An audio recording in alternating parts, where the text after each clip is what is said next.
My name's Randy Rubenstein, and welcome to the Mastermind Parenting Podcast. At Mastermind Parenting, we're on a mission to support strong-willed kids and the families that love them. Hi, everyone. How are you? I cannot believe we are wrapping up this school year. Maybe your kids have already finished school. My kid, who is still in high school, he finishes I think it's June the 9th, right? So crazy, so late. This week, I want you to listen. And if you've already listened to this conversation, I encourage you to listen to it again. I had the most amazing woman on my podcast a little bit ago, and it was one of the best conversations I've ever had with someone. And she is the author of Hunt, Gather, Parent. Her name is Michaeleen Doucleff. And I consider Hunt, Gather, Parent to be the best parenting book that was ever written. Not that I've read every single parenting book that was ever written. It was such a surprise to read this book. And the interesting thing is that she's a journalist. She's not a parenting expert. And this book is incredible. I make it basically required reading for anyone that I work with. I think that it is just a phenomenal book. And sitting down and talking with her, she was just, she's lovely, first of all, but she also just knows her shit. And she really dug into what she was experiencing as a parent in Western society and the stress she was under. And then as a journalist, what she discovered in going and living with these 3 different indigenous groups of people and really just studying how they were parenting their kids and how it differed from the way we're parenting our kids here in more Western cultures. And so I find her work to be fascinating. The conversation with her, I thought, was just really engaging. I mean, I was captivated by her. So if you haven't listened to this, but even if you have, I encourage you to listen to it again and to consider picking up Hunt, Gather, Parent or listening to it on Audible. I just think it's like an important read or listen for every parent, because I think quite often we're overthinking so much.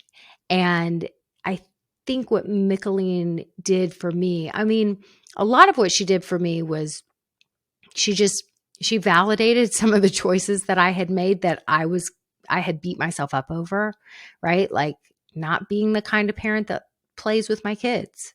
Like that, I was so, like many of you, right? There was they have to eat so much. Like there's so much food to prepare and all of their needs and the care. Like now I have to freaking play with them too. Like I was tired. I didn't want to. I wanted a break. And so there was so much that I think she helped me realize, you don't need to feel guilty about this. Yeah, it was never meant to be this way. And I just find her work fascinating. So enjoy the conversation with the author of Hunt, Gather, Parent, Michaeleen Doucleff. You're listening to the Mastermind Parenting Podcast with Randy Rubenstein, episode 184. Well, hi, guys. I have a really exciting episode today. Today on the podcast, I have Michaeleen Doucleff. She is the author of the New York Times bestseller, Hunt, Gather, Parent. The book describes a way of raising helpful and confident children, which moms and dads have turned to for millennia. It also explains how American families can incorporate this approach into their busy lives. Doucleff wrote the book after traveling to 3 continents with her 3-year-old daughter, Rosie. Maya Inuit and Hadzabe family showed her how to tame tantrums, motivate kids to be helpful, and build children's confidence and self-sufficiency. Doucleff's also a global health correspondent for NPR's Science Desk, where she reports about disease outbreaks and children's health. In 2015, Doucleff was part of the team that earned a George Foster Peabody Award for its coverage of the Ebola outbreak in West Africa. She has a doctorate in chemistry from the University of Berkeley, California, a master's degree in viticulture and enology. I don't even know what that is, you guys. From the University of California, Davis, and a bachelor's degree in biology from Caltech. She lives in Alpine, Texas with her husband, daughter, and German Shepherd, Savannah. You guys are going to love this week. So here's my conversation with Michaeleen.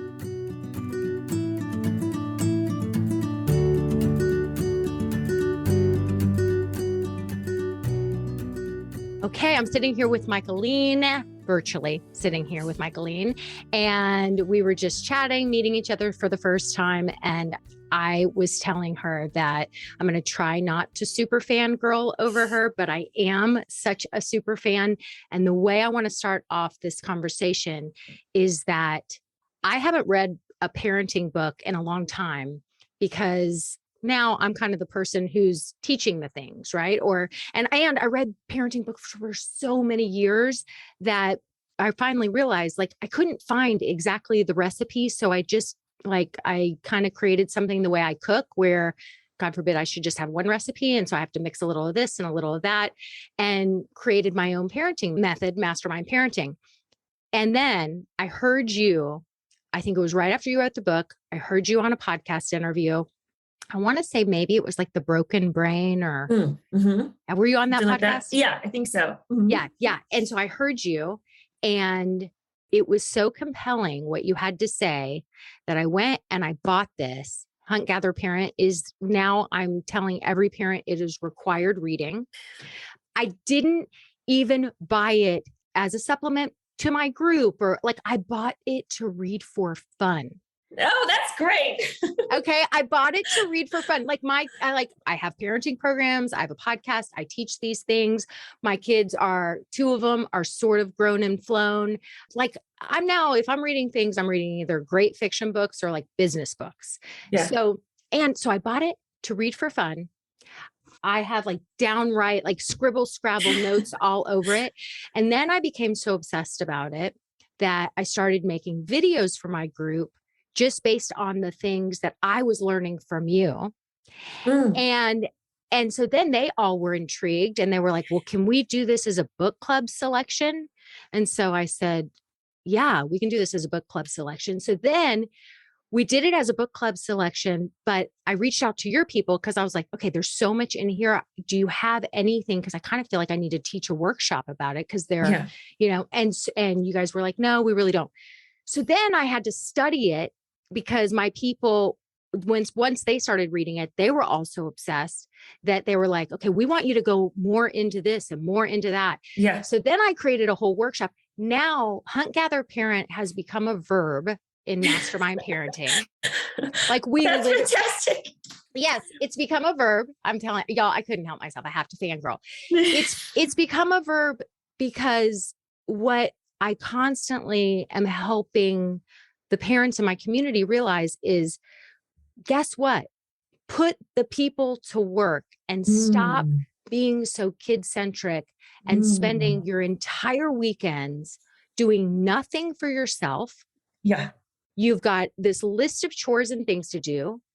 And if you lead them, I call it pack leadership. That's how I sort of. That's good. I'm writing that down. There's so much alignment in what you wrote and with my method and what I teach that I'll say like, okay, you're going to have to hunt, gather, parent this shit. Like enough already. That is great. I mean, the pack is so great, right? Because kids love that. Kids want to be in a pack. They do, right? Like you think even like in the US, like not that long ago, kids roam around the town in packs, right? Multiple age groups, and the little ones looking up to the medium ones and the mediums ones, like, so it is like, that's the perfect mentality. That's their mentality all the way. I love it. And I think, it's like we are pack animals. We are meant Yeah. to be in community and be in tribes. And I think that's the part that I just loved so much, that you were writing this as a journalist. Yeah. Go a little bit more into it for everyone, because I have so many questions. Like, you work for NBR and you went on assignment. And when you went on your assignment to research these different indigenous cultures, you started realizing that like they had their shit together way more than we do as parents. Is that basically what happened? I mean, so in the book, I start off when I go down to the Yucatan, to the little Maya village, and that's where like my eyes like really opened and were like what you just said, like holy shit, like this parenting is way better than our parenting. There's just no question. Like, you can criticize me as much as you want, but if you go and down there, you will see. And I mean, there's a lot of research too. But actually, before that, I had been up in the Arctic a few times, and I'd been to West Africa, and I had seen it, but it wasn't super conscious. It was like I came back from those trips being like, I think something's going on. Like, especially I went up to the Alaska and I talked to a bunch of parents, and I was just really like, what's going on? Why are their lives so much easier when it comes to children? Every culture has problems and issues, but dealing with children just wasn't one of them. And so, like I just kind of started noticing it. And then when I went to the Yucatan, that was when I was like, okay, this is real. And these moms have these skills and this knowledge that my culture just hasn't given me. It was the first time I felt really excited as a parent, like really hopeful, like, oh, wait a second, there's this whole set of knowledge that maybe if I learned, I could enjoy this thing. I could have a really loving relationship with my daughter. I love her, but like our relationship was so full of conflict and strife, right? But like maybe if I learned these tools from other cultures and communities, that it could really improve my relationship with her, and I could enjoy being with her, which I really had never really done in her 2.5 years of existence, which is horrible to say, but it's the truth. Well, you're a truth teller, and I appreciate that. And I think that so many of us, like I said this somewhere recently, where I said, you love your kids, but when they are acting like terrorists and dictators, like how on earth could you possibly like someone who's behaving that way? Yeah. Yeah. Right? And just the stress of it, like there was just, my whole body was like tense around her, because it was like, when is this thing going to explode on me and do things that I can't help? I can't fix, and I knew that she didn't enjoy having a tantrum. She didn't enjoy the state she was getting in, yelling and screaming at me. And yet I felt so helpless to fix it and like do something. And so, it was completely stress ridden. Like I say in the book, I would sit in bed in the mornings and just kind of strategize about what I'm going to do when she wakes up and gets angry, but also dreading it, really dreading it. And I have to say, the book is not an exaggeration. And even my sister-in-law said to me, wow, you've really gotten better. Like it really, the knowledge that mostly women, some men gave me, it really transformed our lives and our relationship. And that's why I wrote the book, because I was just like, I think this could really help. This could really help people, like, genuinely. I mean, look, the book validated me in a lot of ways, because I've been trying to reverse engineer this certain recipe. Basically, also had a strong-willed kid. When he was about 3, realized like I got to do something different. Yeah. I thought this was going to be more enjoyable. And just somewhere I knew, I think innately, I don't think I could have put words to it, but I think I was like, if he doesn't become more enjoyable, then he's not going to feel enjoyed. Yes. Yes. Right. And so there was like a guilt, absolutely. like if I'm faking it, and if I'm just like through gritted teeth trying to make it through the day, but not actually enjoying him, like he's going to suffer. Like he's going to grow up not being a celebrated, enjoyed human. Yeah. And so that was like a tremendous amount of guilt for me. And I Yeah. knew I had to figure it out. I knew something wasn't adding up. And that's why I like to say to people who we say strong-willed kids, which Yeah. the Yeah. truth of the matter is all humans can Yeah. display a Yeah. strong will when they act on the outside the way they're feeling on the inside. So it's like Yeah. there's something to figure out.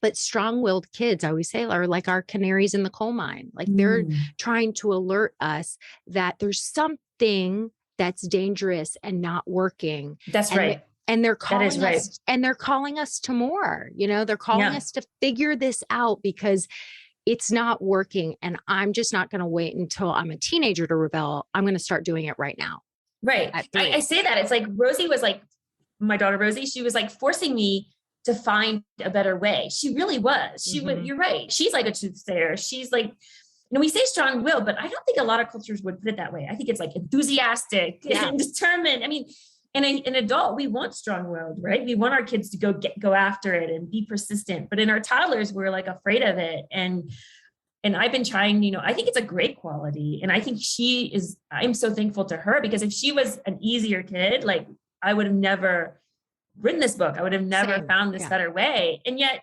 my life is better, not just with Rosie. I say this a lot, but with my husband, my mom. I'm working on that relationship.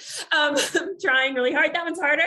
But, at work, like all of the things that are in the book, learning to cooperate, reducing conflict, seeing people, like really seeing their contributions and what they're trying to do, that has made me such a happier person and such a less angry person. And so it's really because of Rosie being strong-willed, as you say, so. Okay. So if you had to say, what do you think the main shift that happened within you is? Yeah. I think there's a couple of things. I think number one, like the Inuit parents really taught me that children are these incredibly loving, empathetic creatures. They're just like irrational, illogical, and clumsy and have no clue how to behave. So every time Rosie was getting really upset at me, hitting me, biting me, I mean, really extreme things, I was so angry at her, like just so angry and so full of wanting to lash out at her because I felt attacked, right? I felt like she was attacking me and hated me and pushing buttons and manipulating me and all these things that our culture assumes young children are. The Inuit parents really told me, like, that's BS, Michaeleen. Like, she's a baby. She doesn't know what she's doing. And you just have to show her. And if you assume she's doing all these bad things, you're going to just come at her in this way that creates conflict and you're going to be angry at her. But if you come at her, it's like, she's trying. She wants to love me. She wants to do what's right. She just doesn't know how. Then you're going to have so much more sympathy for her and be so much more gentle with her. And once I started, that shift in me happened, oh my God, Rosie's behavior got so much better. It was incredible. Like she was just responding to me being angry. And, she would have a tantrum and then I would get kind of in a tantrum myself, right? And when I stopped doing that and became calm, and I would just say to Matt, my husband, like, she doesn't understand. That's what often the parents would say. She doesn't understand. She doesn't know. She's trying. And I would just say it. And she'd be sitting there like hitting me and like screaming at us. And I'd be like, she doesn't understand. When she started to see that I wasn't going to get angry at her anymore, she started calming down. It was really incredible. It was really fast, but it took me time to change, right? Well, I just want to now translate everything you just said. This is why it was so validating. Okay. So I teach a tool called the Q-tip. Quit taking it personally. So you just modeled that. You just modeled that.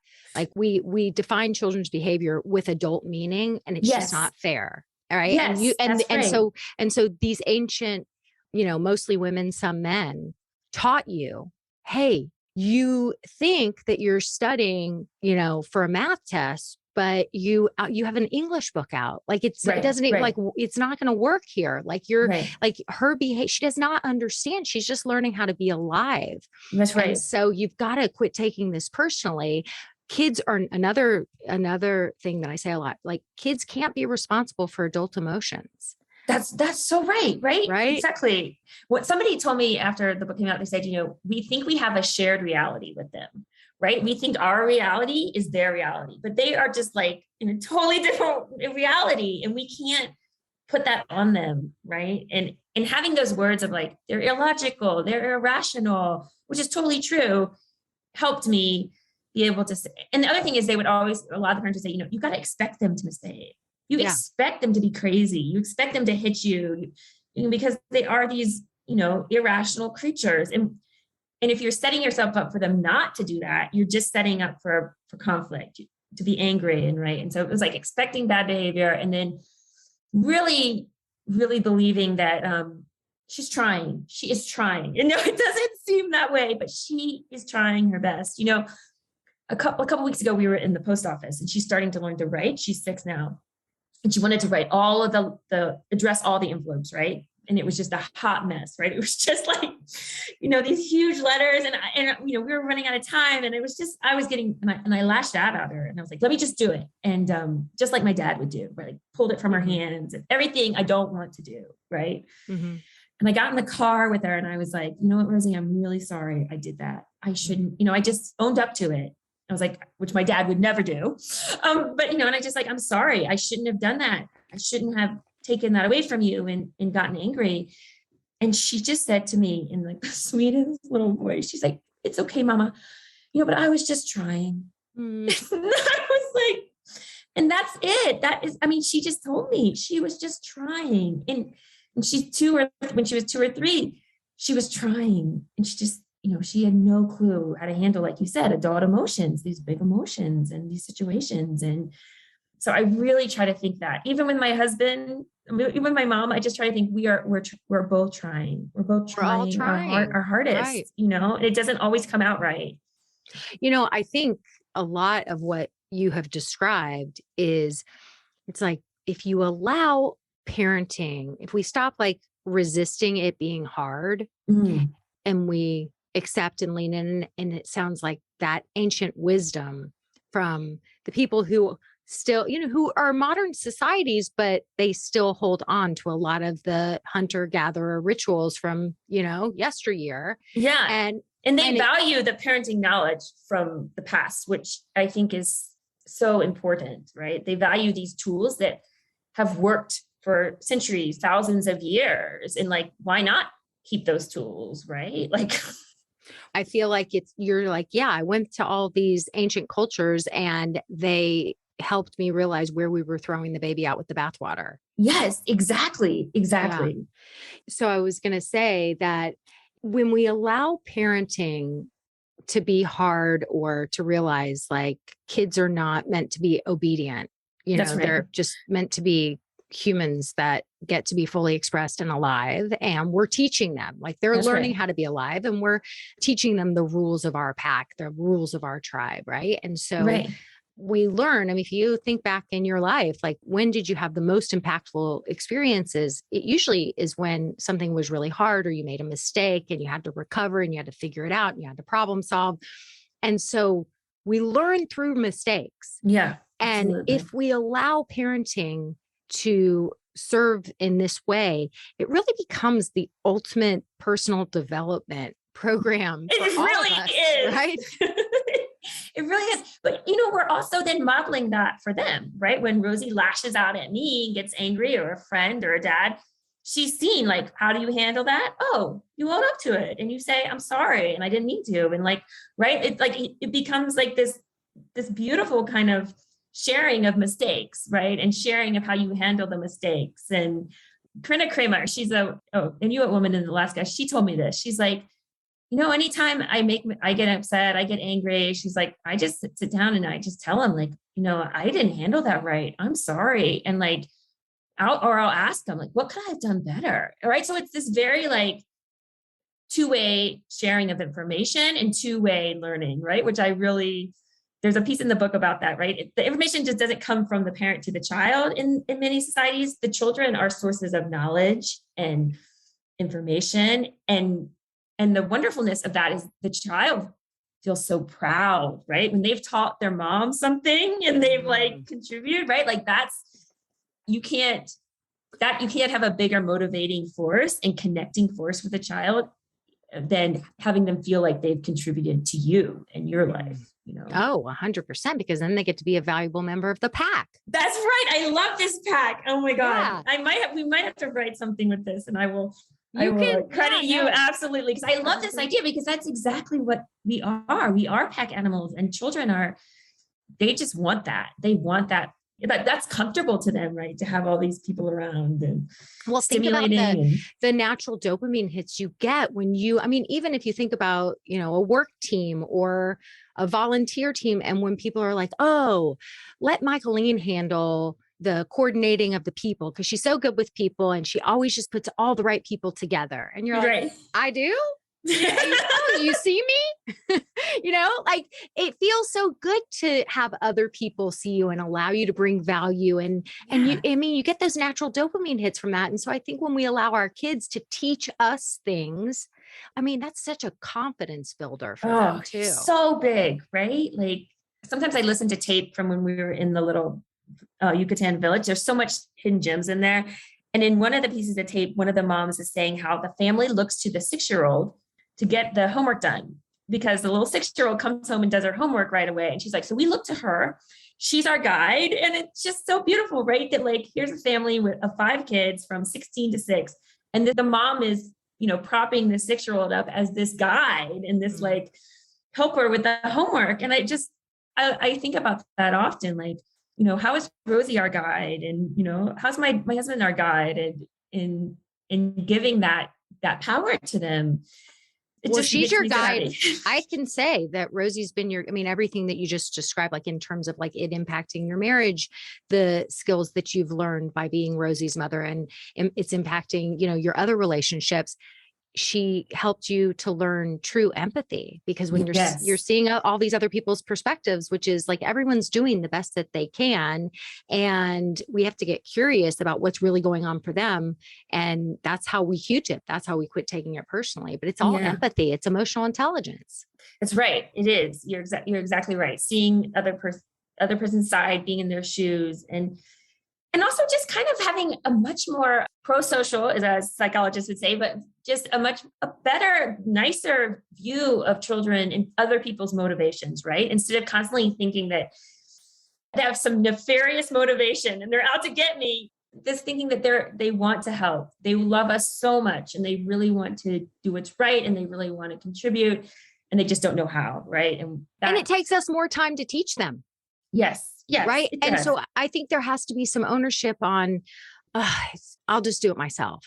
I mean, I'm guilty. Right. I'm so guilty of that when it comes to like, I don't love cooking, but it's like when you've got kids and then all of a sudden they show up several times a day and they're like hungry and then you have to like figure out what to feed them. And so finally I was like, okay, I'm just going to suck it up and feed these people. So I always was just really kind of utilitarian about it.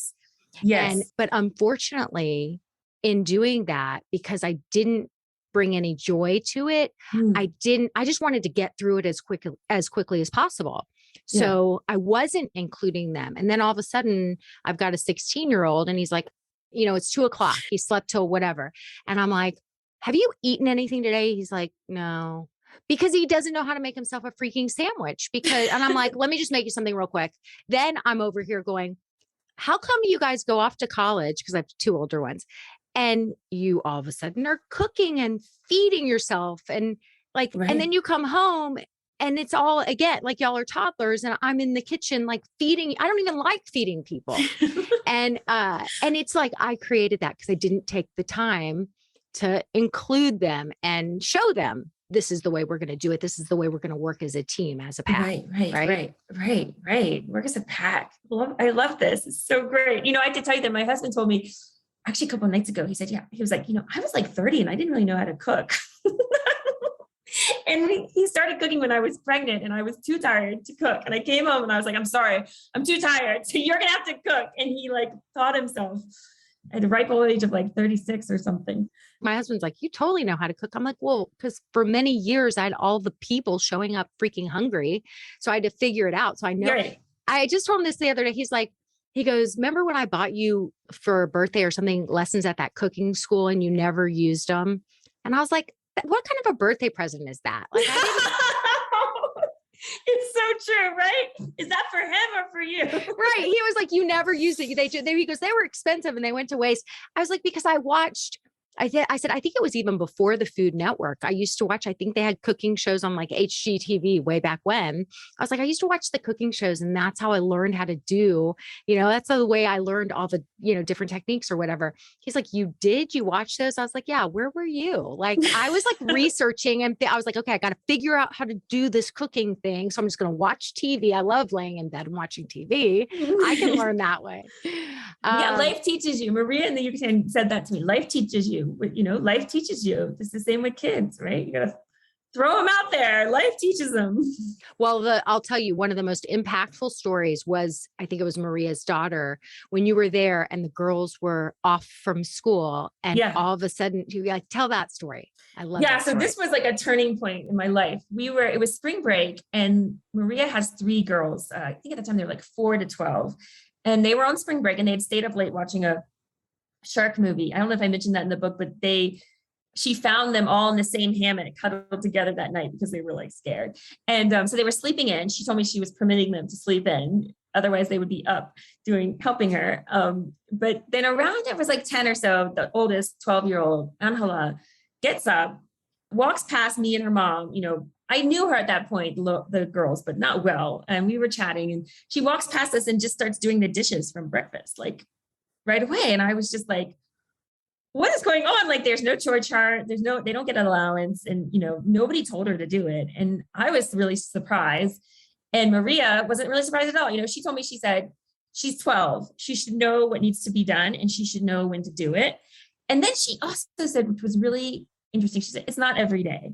So it's not like she's expecting this every day. There's none of this, like everybody has to do something every day, right?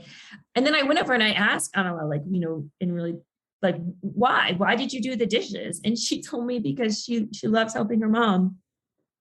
And, I'm sure there's some elements to that, I'm sure, but it was genuine. It was, you could feel that she really genuinely enjoys and wants to help her family. And this is not exceptional in the sense that like there's studies on Maya communities and other indigenous communities in Mexico where they ask kids this and kids will say this. Kids will say, I help because, I'm part of a team. I want to help my family. My family feeds me. One of the kids said, like, I'm a family member. I eat here. I sleep here. Like, this is part of being a family member, so this sense of like, you say, like, we're part of a pack is very common in many communities around the world. And the parents intentionally instill this idea in the kids. This isn't something that like, it's just like teaching kids to read or do math. There's an intentional process of instilling this idea and this value that I'm still learning. The book goes into a lot of it, but it's a really complex idea, right? To teach a kid this idea. And unfortunately, a lot of the things that we're taught in parenting books and blogs kind of are the opposite of this. Yeah. Like, for instance, giving kids a chore chart seems like a great idea, right? Like, how many books tell you this? But like a lot of psychologists that study Maya parenting will tell you that actually goes against this idea because it basically tells the kid, I'm only supposed to do this one thing on Mondays and this one thing on, right? And it's my job and it's my task and it's an individualistic goal, right? So one, you're like, basically giving a kid a pass on everything else, right? And so if you try to get them to do anything else, why would they do it, right? But two, again, it's the focus on the individual, right? Like the individual has a task and they and accomplish it, and that's their job, right? Whereas this other approach is all the tasks are for everyone and they're shared goals, right? So instead of you go make your bed, we're going to all make each other's beds together. Instead of like you clean up, it's your turn to do the dishes tonight. We all do the dishes together every night, and we do the laundry together. And then tasks become shared tasks, but they also become these social tasks, these social moments. Where like it's going to sound really hokey, but like cleaning up after dinner can be fun sometimes because Rosie and I turn the music on and we kind of dance around, and it becomes, especially for little kids, this wonderful moment to be with your family, after being at school all day. So there's tons of things that we do that kind of focus on the individual and the individual accomplishments. And this disconnects the child from the pack mentality, like you're talking about. all the child-centered activities that we do, right? Birthday parties, Mandarin lessons, violin lessons, zoo trips, all these wonderful things that we're told to do for children does the opposite of what we're talking about, right? It tells them that their purpose in life are these parties and these child-centered activities, and kind of strips away from them that membership in the team. With Rosie, I saw a big difference when we stopped doing those things and focused more on these like family focused I activities. wish I would have gotten that memo when my kids were little. Like my husband got that memo. He was like, I'm not going to any more kid birthday parties.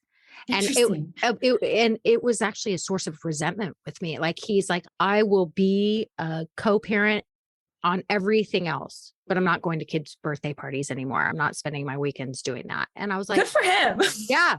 And I made it really a negative. I was like, that's your, gross male privilege. Like, right. I mean, and society accepts it way more from the father, right? Right. Than from the mom. There's no question about that. The guy is always. But I was thinking about it wrong, because I was like, well, they're going to want to go. And so now it's going to all be on me, that I'm going to be the one that has to take them. So thanks a lot. Now it's going to all fall on me. Right. And he's like, they don't have to go. And so he actually got it. And I was like, that is so selfish. Of course they have to go. See, so I was thinking about it wrong, instead of realizing, if I really look back at all the years, and especially because 2 of my kids are highly sensitive for sure, it was always overstimulating. Oh my God. Same with Rosie. Oh, so bad. Especially with my son, I had a pit in my stomach. Was he going to want to leave immediately? Was he going to have a meltdown? Was he going to ever warm up? Were all the other kids going to go and do the gymnastics thing, and he was just going to want to be with me? Was I going to have to go in there with him? So it was nerve wracking, but I was just like, no, it's their birthday party. Of course they have to go. These are their classmates. And my husband was like, no, they don't. This is nonsense. It's nonsense. I mean, I remember Rosie's 3rd birthday party. We had this big thing with some friends. It was this massive thing. It was at a park, thank God. Otherwise it would have been even worse. But I looked over at her after the cake was done and everything, and she was just sitting there screaming, like literally like screaming and crying. And I was just like, this is not the point of this. And why are we doing this? And that was the end for me. I was like, no more of this. Like, we can have a couple of friends over, we can have a cake, but that is the end of it. And like, I don't know when this happened, because even I'm 45, and like, we had birthday parties, but they weren't so big, and like there weren't so many too. Like, I felt like there were like 2 a year. I don't know. We've become so far skewed to think. I think a lot of parents just, and I was like this. Like, there's just this fear of like, how do you fill the time, right? That I had, and it actually took like a year and a half or 2 to get rid of this fear of like, it's Saturday. What do I do with her? And this is completely unnatural and weird, and like, you don't have to fill the time. You just do what you want to do and figure out a way that she comes with you or she stays home with somebody else, and like, it's your life, and she's included in as much as she can. And, you have to make some accommodations for them, but you kind of move on with your life. And that's how parents have done it for like 200,000 years. Wow. There's no doubt. There were not birthday parties in zoos, in Africa when we were all hunter-gatherers.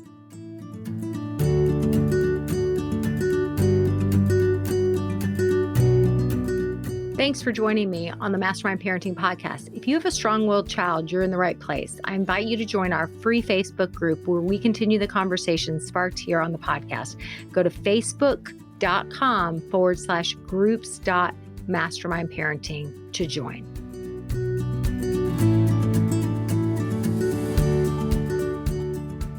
The Inuit people in the Arctic, I think, are fascinating. And I had read something or listened to something about them, I don't know, maybe 5 years ago. And I actually created a tool based on something I had learned, and I call it the Tall Tale tool. And the tool really was, if I thought, because as I'm reverse engineering my process, I was thinking back to my youngest child who went through that phase that I think a lot of kids go through, where they don't want you to brush their teeth. They don't want to brush their teeth. They don't want you to brush their teeth. They still need assistance and whatever. And so I used to go on a hunt for sugar bugs. Oh, this is good. Yeah. And so I'd be like, okay, open up really big. And he'd like open his mouth as big as, I was like, oh my, I was like, you had some cookies today. I see a little black one lurking in it. So Oh. good. So I would be like, but oh my, there's a purple one. Wait, I've never seen an aqua one. Hold on. Let me get him. He's right over. So I'd be on this side and he'd like be opening it. He's so cooperative. And I really based it on how it's just such emotional intelligence that has been around since ancient times, which is like, know your audience. Like, Yes. right? Yes. Like speak to your audience. Like if you were right now having a conversation with an academic audience, I'm sure there would be different language being used or, Right. right. Like, your audience. If I'm giving my talk that I give to, like I gave it recently and the audience was very heavy with men and like CEO businessmen. Well, guess what? I kept using a lot of examples of, employees and in business and whatever, because you have to know your audience. So Right. I love the part in the book where you talk about that. And I would love for you just to even speak more to what you learned from them. You mean in terms of storytelling? Yeah. Yeah. So, of all the things in the book, this is probably the most universal practice. Like I'm Irish in the stories in Ireland are almost like so similar to the stories in the Arctic. And like, you can find a water story, like every culture, like, and there's a big argument to be made that young children up until about 6 or 7 really are evolved. Their brains evolved to learn through story. Some scientists actually think that this is what makes us human, that the way we can cooperate with each other is through story. So like if I'm hunting, when we were all hunter gatherers, we did cooperative hunting. And it's one of the things that kept us humans alive. And to do that, you had to tell each other stories. So like if I'm hunting, I'll tell you like, go down to the river, turn right, I'll meet you over there, and that's like a story. That's has the elements of a story. And so storytelling is this deep, deep human thing. And you'll find everywhere stories to teach children how to be safe outside. So the Inuit have a water monster, Kalupaluk. The Irish have a water horse. And basically is like, if you go too close to the water, the ocean, which will kill children, this Kalupaluk monster will come and put you on his back and then take you down into the water. But they have all these amazing, amazing stories. Some of them are quite scary. And the Irish, I learned, had all these stories for the marshes or the swamps, because the land would turn into water and suck children up. And so they taught children about fairies in the forest and monsters and all this stuff. But it is just the best way to get a young child to do what you want them to do. Mm-hmm. And to cooperate. And it turns these moments that are incredibly stressful, like brushing teeth, or I couldn't get Rosie to change her dress. She wore the same dress for like 3 weeks at one point, but like, and it was just this, we were nagging, we were arguing. And then I finally said to her, because she's afraid of spiders, mm-hmm. I got closer and I whispered her in her ears, Rosie, if you don't change that dress, spiders are going to come and crawl all over it. And like, she like looked at me like this, like with big eyes, and just like took the dress off and like threw it in the hamper. I mean, we had spent like days trying to get her to take this dress off. And it was incredible. It was just like, boom. And it's like, you're speaking their language. It's like you were talking about before, like, we put the adult mind on them, and the child's mind is a story, right? That's how they think. That's how they learn. And I say, one of the dads actually told me, like, I'd much rather my kid be afraid of some monster in the forest than afraid of me, right? With anger and threats and punishments, right? And so it's kind of also a way of like teaching the child so that it's not coming from you, it's coming from kind of the world, right? And like I say in the book, I feel like storytelling is a way of disciplining and teaching that builds communication instead of like building walls and really pitting the child against the parent. Because, oh my God, Rosie loves the story. So Rosie's 6 now, and she kind of knows all the stories are fake now and like they're not real, but she still loves them. We were having this whole monster conversation on the way home from school yesterday about like the screaming monster, the selfish monster, the lazy monster, like all of these very complex ideas, right? But she understands through these stories, and the stories were a big turning point in our lives because they like decreased so much conflict in our house, like so much. Well, and I like the playfulness of it. It's like, it doesn't have to be so freaking serious all the time. Exactly. It's like, it's just their teeth, or it's just some pink dress, right? Yeah, like it doesn't have to be all serious. And I feel like that's when you were talking about like the parenting books and now I have to figure out how to do a chore chart. Like I think we had a wheel when I was at camp in my bunk, but like that's not my thing. Like what? And so it's like it's giving you all of like now I have to like be this crafty person and I have to. Right. And it's super like complex. Like even the Maya parents, you tell them about a chore chart, they're like, you have to do all that to get a child to like clean up after dinner? No, you don't need to do all that. Right. You just need to like do it with them. Like, like and have fun and like and bond and connect. And now all of a sudden they associate a positive memory with, and with being helpful. And then you're like, gosh, we got this done in half the time that it would have taken me without you. Yeah, we're exactly. awesome. And they learn fast. Yeah. People always say like, it takes me more time when they're with me. And it's like, it's true. At the beginning it does, but it will save you time very quickly. Well, they learn way faster. It's also amazing. Like I'll say to my kids something and they're like, yeah, I got it. And I'm like, really? I don't need to repeat it 4 times. And they're like, it's almost like they're saying like, no, my brain is young. It doesn't have all the cobwebs on it. Like you said it, I was actually engaged and listening. You don't have to repeat it 4 times. Oh, that is such good. I mean, that is like such a big difference in so many cultures is that parents will just say something once and that's it. If the kid doesn't do it right away, they wait like 10, 15 minutes and then maybe repeat it. And sometimes they just don't even repeat it. It's like, they just go get your shoes and that's it. Well, okay. So I asked my group, I said, okay, I will ask Michaeleen a few questions because as I said, we're all obsessed with your book. So I want to ask a few of the questions that people submitted. Okay. Before we get there, I do want to ask one thing about the shift in you. I love all the stories about how you kind of realize like in all these other cultures, parenting doesn't just fall on the mom or the mom and the dad. Huge. Right. And so there's this whole support network. And I think that parenting has, in our modern world or here in America, I think in the mainstream culture, it can be a lonely endeavor. Like it hugely, right? It can feel so lonely and it can feel unsafe emotionally to like really tell people what's going on behind the curtains of your home because it seems like that's not going on in their house, or at least their pictures on social media tell you that they've just got their shit together and it just makes you feel terrible and like a failure. So and then you're worried that maybe if you tell somebody what's really going on, what if they judge your kid and what if they then don't want and they can be mean. The parents are mean to each other. Like, right. They'll judge you. They'll judge your kid. What if they then go and spread rumors and then other parents hear that your kid's a nightmare and then they're not going to let their kid play with your kid. So you're like, okay, well, I better just keep it to myself. Right. And so it seems like you went, and tell me if I'm wrong, but it seems like a lot of the shift within you was going and having this sort of circle of sisterhood embrace you. I haven't thought of that like that, but it's right. Like having this support, right, from these other women and Thai, the men in Tanzania. Yeah, absolutely.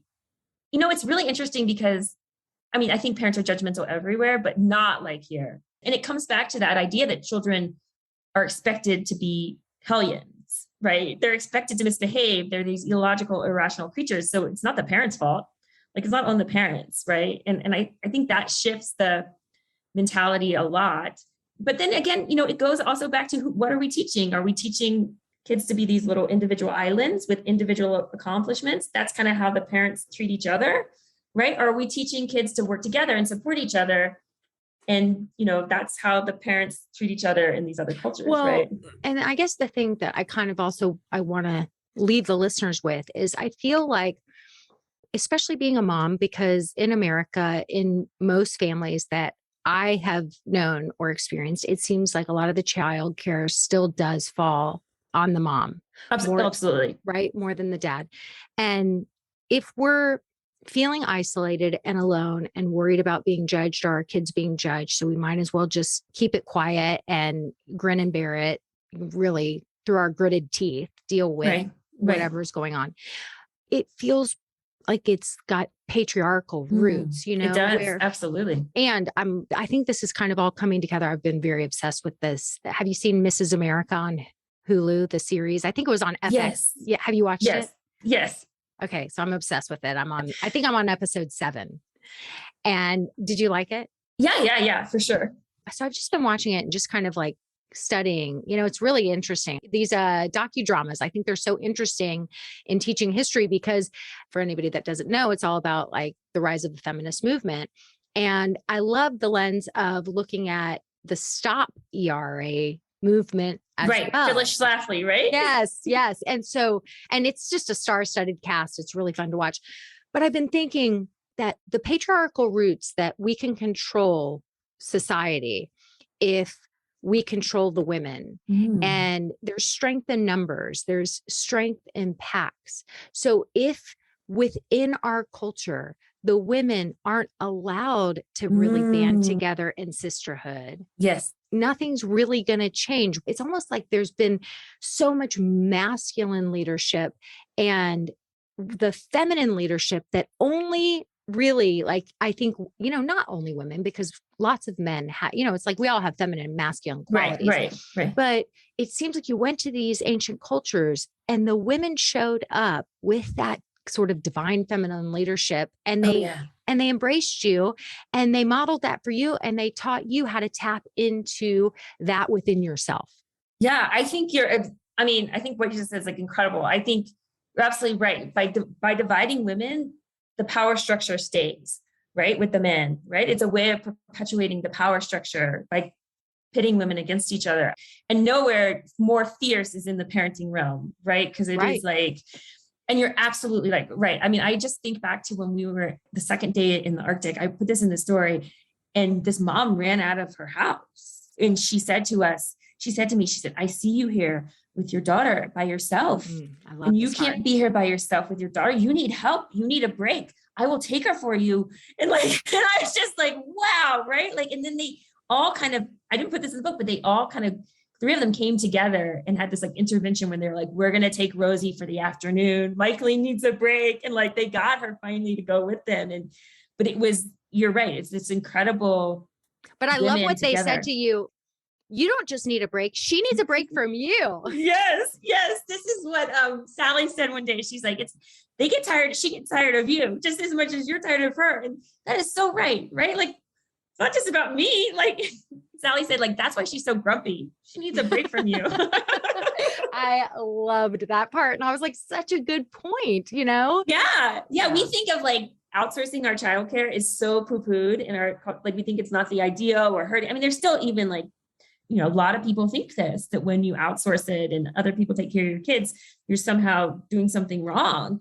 When in fact, like data say that kids need that and kids do better when they're, off with another family, off with the other kids, off with the grandma. Like, so I'm always encouraging Rosie, like every moment, go with other people. Like that's where they stretch their wings. And they also get this like support, right? They feel like, okay, if something happens to mom and dad, they know that like, I've got this, people have got my back and I feel the safety net, so. Well, I also think that when they go off with other people, I think that it teaches them, I think it kind of is like the opposite of codependency. Yeah. Right. For sure. Absolutely. Like we can love each other the most and we can come back together and be so happy to be together. And we don't have to be together every single second. It's actually not healthy. We need to all have we have our lives together and we have our lives separately. Yeah. And I think it's so healthy.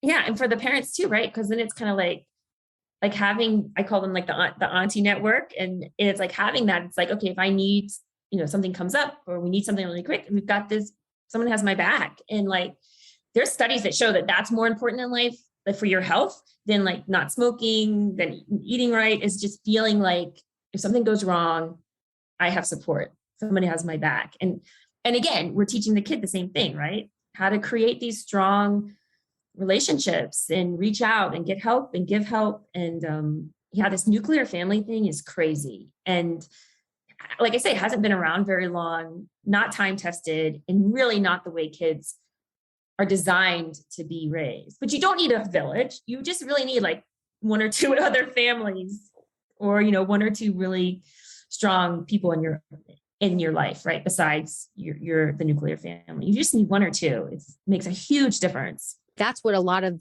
the members in my group said, like, that sounds like heaven on earth. How do we do that? How do we create that? It feels so elusive because, and I think it might depend on where you live. I mean, I always felt like that. Like, we went one summer and we rented a house for a month in Boulder, Colorado. And me and my youngest son, at the end of that month, I said, I feel like if we had lived here, if you guys had been raised here, things would be different. And we live in Houston, we live in a big city. It just is a different culture. It's harder. But in San Francisco, so we live in Texas now too, we moved. But in San Francisco, it is harder. There's no doubt it's harder, but I do think you can do it. I think for me, it boiled down to being very selective. Like, I really pruned back. The Inuit moms taught me this too. Like, I really pruned back. It's not about abundance of friendships. It really is about like having people that share your thoughts on kids and really share the desire to build this network. And really, so we ended up really just with two families that we shared the childcare pickup and the dinners and the weekends. And so it was very small, but very like robust and strong connection. And it helped a lot. It helped a huge amount. Yeah, I think I have somebody who works with me, a coworker who lives in San Francisco, and she has that there. So I know it's not just a big city thing. Of course, in my brain, I'm like, yeah, but it's California, and you know, people. Well, we're in Alpine, Texas, like super rural, and it's a lot easier here. I mean, Rosie can just walk around. It's so awesome. You know, so it's, I do see that the city is harder. There's no doubt, but I think it's doable.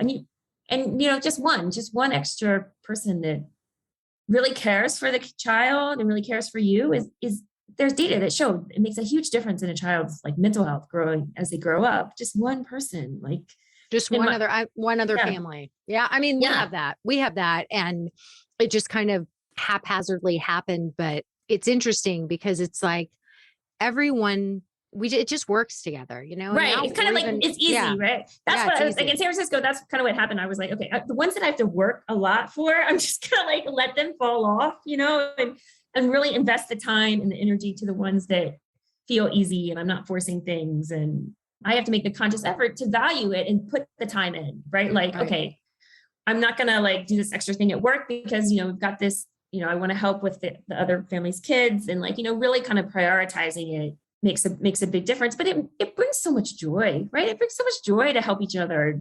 To Rosie, it brings joy. To me, it brings joy. Like, it just feels good, right? To help each other. And it gives everyone a break from each other too. Yeah, right. Exactly. Right. And I enjoy the relationship with the other kids too, right? Like really getting to know them. And yeah, it's what we really need. And it's interesting because in those little communities in the book, the families are the same. They don't have this like massive network of friends. They have like one or two families that they're sometimes related, sometimes not, that they're really close to. And it's, even though they live in this really small place, right? But the moms in Tanzania, it was just incredible how much time they spend together. So I describe it a little bit in the book, but just every day, like 8 moms just spend the entire day together.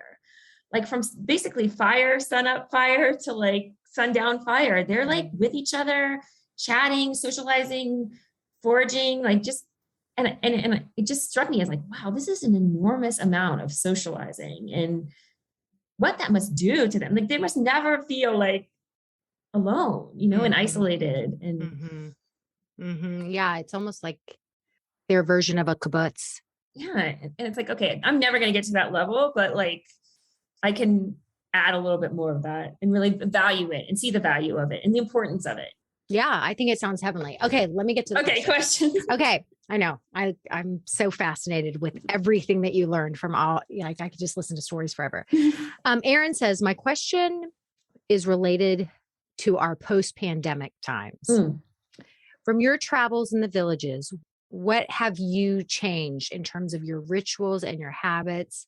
And how has your village families adapted? I don't know exactly what that means. To the pandemic. Yeah. I think the Inuit town was really spared because they were so isolated physically, they could block off, and they've been doing great. I think the village in I don't know about the Tanzania village. Actually, this is about all of them. They've all done really well. Both the Inuit and the Tanzania communities were really isolated physically. And so they could just kind of block it off. And the last I heard from the Maya village, that they were doing well, that the elderly people got vaccinated, and, you know, the Mexican government did a good job of, I think, vaccinating some of the rural communities. And so I think they've done well. So the routines changed enormously. I mean, the big thing is like, it took about 6 months, I'd say, to do this, but I just got rid of really all child-centered activities that I didn't want to do. So sometimes I take Rosie to this kid farm, because I like seeing the animals, you know, but no birthday parties unless I like the parents and I want to be with the parents, no zoos, none of this stuff. The weekends are like, I do what I want to do and I need to do. And I figure out a way that Rosie can join me. And if she can't join me, then I find somebody to watch her, or, find something else for her to do. But most of the time she can join me, and we figure out ways. And the same thing with after school. We do nothing. Like, we come home. Actually, now we all come home and we all garden. We've been like making this massive garden in our yard. And it's so cool. But it's like, I just do my stuff. And, like Thanksgiving, I was solo parenting for like 3 months in the winter, and I still just did my stuff. Over the Thanksgiving break, I had to work, and Rosie just sat there and did her stuff while I was working. And it's not very exciting work. I mean, sometimes it is, but most of the time it's me typing on the computer. And that really changed that perspective of like what the kid needs and what's really good for her. And what's good for her is to just be with me and join me. And she's welcome. Like, she is totally welcomed. Oh, exactly. It's not just like forced. It's like, I like her company. Yeah. She gets right. Because you know what? Because you don't have to change. Like, you're like, I have a job. Like, I have to get some work done, and you are more than welcome to be here with me. That's right. That's a beautiful thing, right? Like, right. It's this coexistence, right? It's not me sitting there like teaching her and talking to her in this really intense interaction. No, it's just us doing our thing. A lot of times she's coloring, and if she wants to go outside, she can ride her bike outside. Like, we have the space, she can be there, she can not be there. And we've trained her. Like, I've trained her so that she can take care of herself in this environment. Yeah. No, because I know people are like, okay, but how do I get there? And what I want y'all to see is where you are now. If you're like, how on earth, I know what you're saying, what you're thinking, listener. My kid would never. Right. Every second it's, I'm bored and yada, yada, yada. And so what Michaeleen just said is she trained her. And that's loaded, because, we can know that, but then the reality of actually doing that. Yeah. Right. It takes a lot of confidence in showing up and knowing, like, if your child has been trained to live in a kid-centric family, and now all of a sudden you're changing the rules, just know that when you're changing the rules, it's going to get terrible for a sec. Yeah. Right. Like it's going to take a minute. And if you can adopt like what all the different Indigenous women taught you, it's just like, of course they're going to lose their minds. When, right. You're, when they have to experience boredom and you've been entertaining them every second. Of course. Like, well, doesn't that make perfect sense? Right. Because I mean, we're the same way, right? Like, when we can't text on our phone, right? We get upset and tense, right? And it's the same feeling they're having. The dopamine isn't there. They got to come off that dopamine. They got to detox for a minute. Exactly right. Right. So I just want people to kind of like, just be inspired and see themselves. Like, it was just 3 years ago, that you were like, I'm sort of dreading the day. And now you're like, and my child's welcome everywhere with me. And I garden, I work. I'm not going to birthday parties. I don't have to like go to one of those terrible children's museum or whatever Chuck E. Cheese's. Oh my God. No, none of that. Like, I just get my stuff done, and it's wonderful. My kid can be with me coloring, and like, it's great. Yeah. And I mean, she says to me sometimes, like, I'm bored, I don't know what to do. I mean, it's not every second. I mean, there was one day, like, she was doing it for like 10 hours. And of course there's like moments where she's angsty, but like, so am I, and we just deal with it, and like, and it moves past it.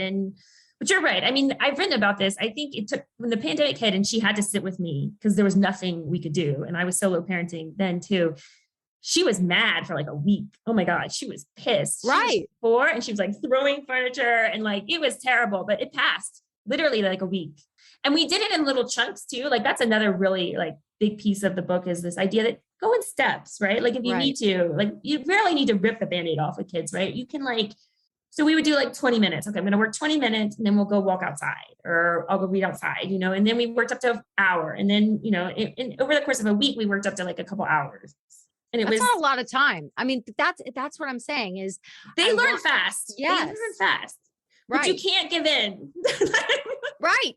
So you had to be confident. And I think it was the circle of sisterhood that was like, oh yeah, for sure. Right. Like let us really tell you. And you're like, okay, well, the proof's in the pudding.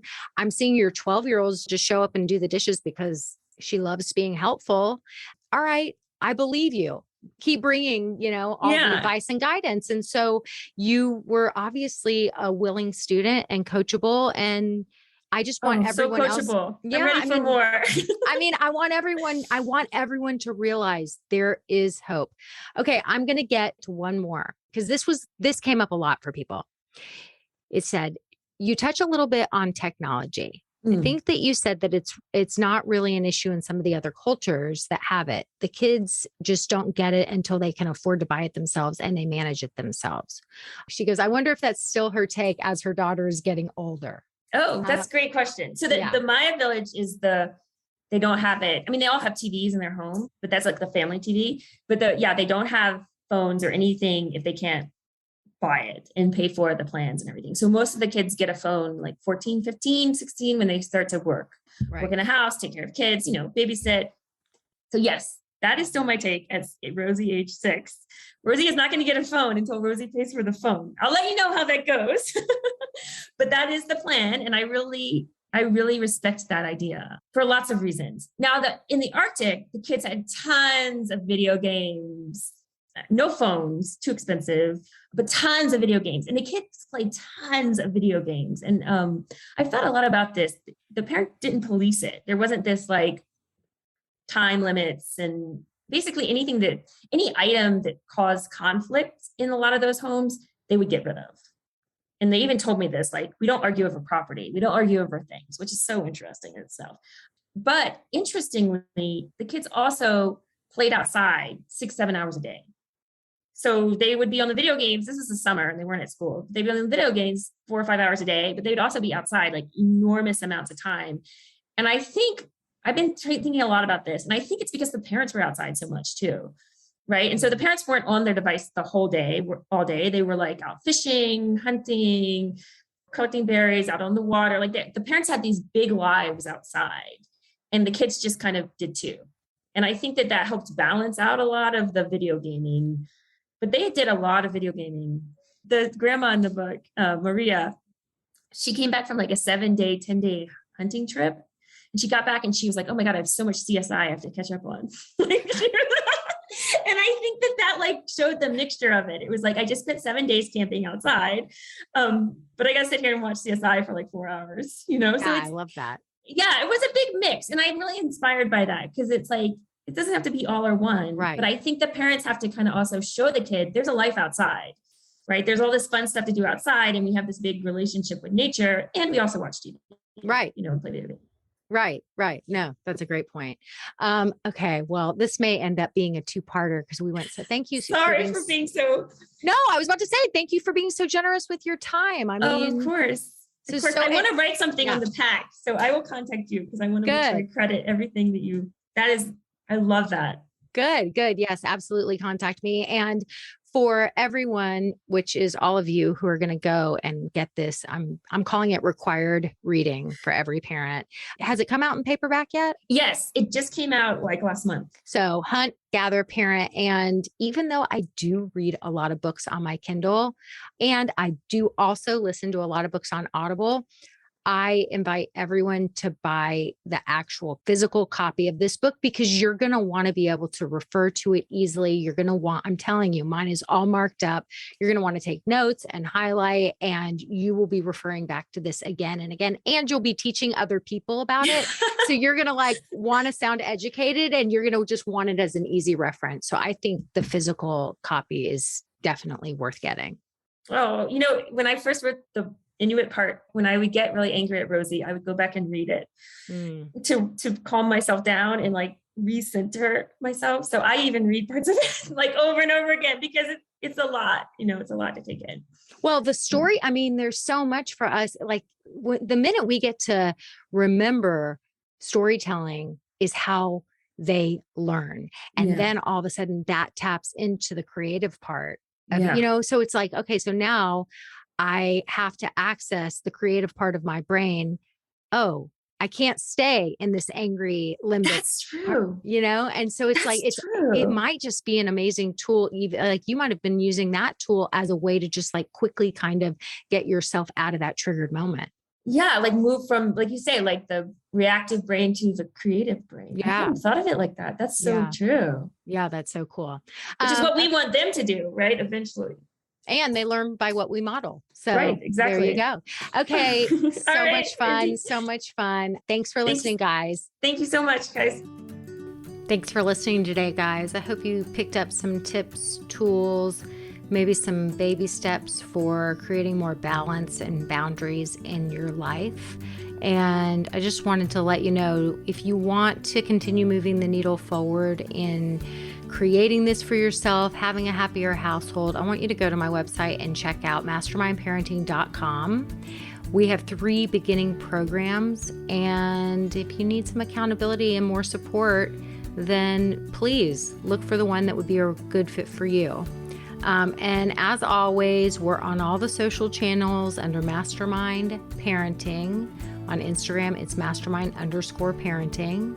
And, periodically I do pop up on different Instagram lives, Facebook lives, where I give you teaching and coaching, and I love engaging with you live to help you help your strong-willed kids so that they can feel better, because when they feel better, they do better.